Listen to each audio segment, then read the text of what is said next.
یہ سزائیں جو ہیں یہ بنیادی طور پہ 8 فروری 2024 کے لیے اس دن کے لیے ان میں یہ سزائیں بالکل غیر قانونی ہیں، غیر آئینی ہیں. انہوں نے معطل ہو جانا ہے جس دن پہلے دن یہ پیش ہوئے کسی جج کے بعد. گو اسلام آباد ہائی کورٹ سے مجھے اتنی زیادہ توقع نہیں ہے، وہ اس میں تاخیر ضرور کریں گے کیونکہ یہ چیف جسٹس صاحب کا ذرا ریکارڈ ہی ایسا ہے. پر یہ پہلے دن 15 منٹ کے اندر معطل ہونا چاہیے. کل جو سزا ہوئی ہے سائفر کیس میں، اس میں تو ایسی بات ہوئی ہے جو کبھی سنی نہیں، کبھی سوچا بھی نہیں ہو سکتی. وہ کیا کہ جج صاحب نے کہا ہے کہ بڑی جلدی ہم نے ٹرائل ختم کر رہا. کیوں کر رہے ہیں؟ کیا آپ کی کوئی مجبوری ہے؟ کوئی مجبوری وغیرہ ان کی نہیں ہے، پر جلدی ٹرائل ختم کرنا ہے. اور ٹرائل ختم کرنے کے لیے انہوں نے جو وکلاء ہیں پروسیکیوشن کے، ان میں سے 2 کو سلیکٹ کر کے کہا بیٹا آپ ادھر آ جاؤ، اب آپ ملزموں کے آپ وکیل ہو، اور یہ گواہ، یہ پروسیکیوشن کے استغاثے کے گواہ ہیں، اس پہ آپ جرا کریں اس طرح جس طرح آپ ملزموں کے وکیل ہیں. یہ کس طرح ہو سکتا ہے؟ یہ تو مس ٹرائل، گروس مس ٹرائل ہو گیا اسٹریٹ اوے. پہلی بات. دوسری بات یہ ہے کہ اس میں اور اس میں بھی جو ملزم کا دفاع ہے، جو سٹیٹمنٹ ہے، وہ لی نہیں. وہ استغاثے کو آپ موقع دیتے ہیں وہ اپنے گواہان پیش کریں، ان پہ جرا بھی آپ ان کے فرینڈلی لائر سے کراتے ہیں جو ان کی طرف ہے. اور پھر ملزم کو جو 342 یہ ہے نا، یہ سیکشن ہے 342 جس کے تحت ملزم کا بیان ہوتا ہے. 340 ہے اور 342. اس کے تحت 342 میں سارے اس کو سوالات موضوع جو ہیں اس کے بارے میں کیے جاتے ہیں. یہ 342 اس لیے ہے کہ یہ ملزم کا بیان ہے. استغاثے کا سارا مکمل ہو گیا کیس، اب ملزم کا بیان ہے. اب ملزم کا بیان آیا تو اس کے بغیر بیان لیے ہوئے آپ نے اس کو سزا کر دی. اس کے 2 مراحل ابھی نکال دیا آپ نے. ایک مرحلہ 382 کا بیان، 342 کا بیان، اور دوسرا مرحلہ کہ اس نے اپنے گواہ جو پیش کرنے ہیں اس نے درخواست دینی ہے کہ مجھے یہ ریکارڈ منگایا جائے. اب کل کے کیس میں جو کل تھا سائفر والا، اس میں نہ گواہ بنانے کی ضرورت انہوں نے محسوس کی جج صاحبان نے، ڈیفینس کے، صفائی کے، نہ ملزم کا شاہ محمود کا تو سرے سے لیا ہی نہیں، ریکارڈ ہی نہیں کیا. عمران خان کا جو ریکارڈ کیا بیان وہ انہوں نے اپنی طرف اس نے پڑھایا ہی نہیں ان کو، اس کے دستخط ہی نہیں ہے اس پہ. اب یہ تو چلنے والی بات نہیں ہے. لیکن افسوس اس بات پہ ہو رہا ہے کہ ایسے وکلاء بھی ہیں پاکستان میں جو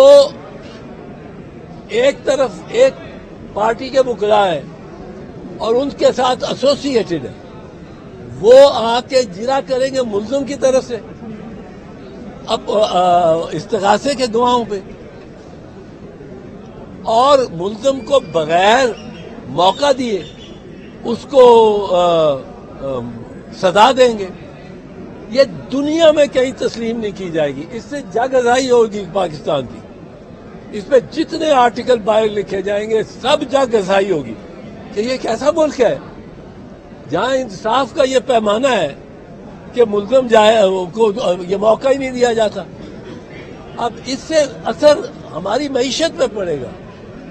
کون آئے گا کہے گا کہ میں پاکستان چلوں اور وہاں جا کے انویسٹ بھی کروں، کیونکہ وہاں تو اگر میں ملزم ہو گیا تو مجھے بغیر سنے، بغیر موقع دیے مجھے سزا بھی کر سکتے ہیں. یہ کچھ ریاستوں کی شہرت بن گئی ہوئی ہے اور وہاں لوگ وہاں اور تفریح کے لیے بھی سیاح بھی کم جاتے ہیں.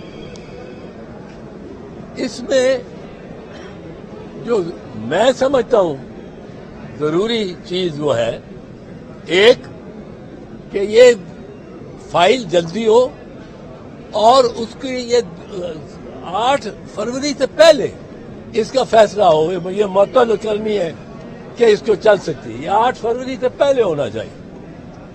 دوسری بات یہ ہے کہ جن وکلاء نے کیا ہے cross examination on behalf of Shah Mahmood and Imran Khan اور وہ ٹیم میں رہے ہیں استغاثے کی, ان کے خلاف تادیبی کارروائی ہونی چاہیے. اور جو یہ 2 جج صاحبان ہیں جنہوں نے یہ فیصلے دیے ہیں 342 کی اسٹیٹمنٹ کے بغیر موقع صفائی کو اپنے صفائی میں گواہ نام بلانے کے, یہ 342 میں وہ کہتا ہے, اس سے سوال کیا جاتا ہے تم کو شہادت پیش کرو گے, ثبوت پیش کرو گے, اور ملزم کو کہا جاتا ہے. ملزم اس کیس میں یقیناً کہتا توشہ خانہ کے کیس میں کہ میں بالکل پیش کروں, اور میں یہ طلب کر رہا ہوں ریکارڈ, توشہ خانہ کا ریکارڈ جو جنیجو صاحب سے لے کے کاکڑ صاحب تک ہے وہ آپ پیش کریں. اگر یہ ڈپارٹمنٹل پریکٹس ہے, یہ ذرا غور سے سنیں, اگر یہ ڈپارٹمنٹل پریکٹس ثابت ہو جاتی ہے 50 سال کے ریکارڈ سے کہ اسی طرح ہی ہوتا رہا ہے, سارے وزرائے اعظم, سارے صدور, سارے فارن منسٹرز وغیرہ توشہ خانہ سے اسی طرح گفٹ جو ملا اس نے عربی نے آپ کے ہاتھ میں دیا, آپ وزیر اعظم ہیں, آپ نے اپنے ملٹری سیکٹری کو دے دیا کہ اس کا ذرا تخمینہ لگواؤ کیا کاسٹ, میں نے کیا پے کرنا ہے اگر لینا, کیونکہ گفٹ مجھے ملا ہے پر میں یہ جائے گا ریاست کے ٹریجری میں توشہ خانہ میں, وہاں سے مجھے بتاؤ. وہ ایک کمیٹی بیٹھی ہے, کمیٹی اس کا فیصلہ کرتی ہے کہ یہ قیمت لگنی ہے. وہ جب قیمت لگ جاتی ہے وہ بہت کم ہوتی ہے. یہ افسرشاہی نہیں قانون ایسا بنایا ہوا, وہ اپنے لیے بھی وہ کم ہوتی ہے, وہ آپ دیتے ہیں اور آپ کو کی وہ چیز ہو جاتی ہے. اب آپ اس کے بعد بیچیں اس کو جو مرضی کریں. مریم بی بی نے ایک BMW لے کے بیچی ہے توشہ خانہ سے, تو یہ کوئی مسئلہ نہیں کہ بیچ دی.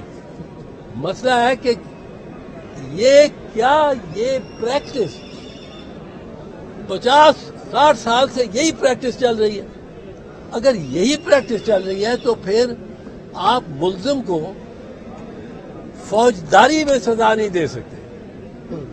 کرمنل پنشمنٹ نہیں, it's not a criminal act. Law کے خلاف بھی ہو چاہے پر کرمنل ایکٹ نہیں ہے. کیوں کہ کرمنل ایکٹ کے لیے 2 ضروری آنسر, ایک منظریہ میرا ذہن ہو کہ میں یہ کیمرے توڑنے لگا, اور دوسرا میرا ان کیمروں کو توڑنا, وہ ایکٹ ہے. یہ منظریہ, یہ مائنڈ ہے.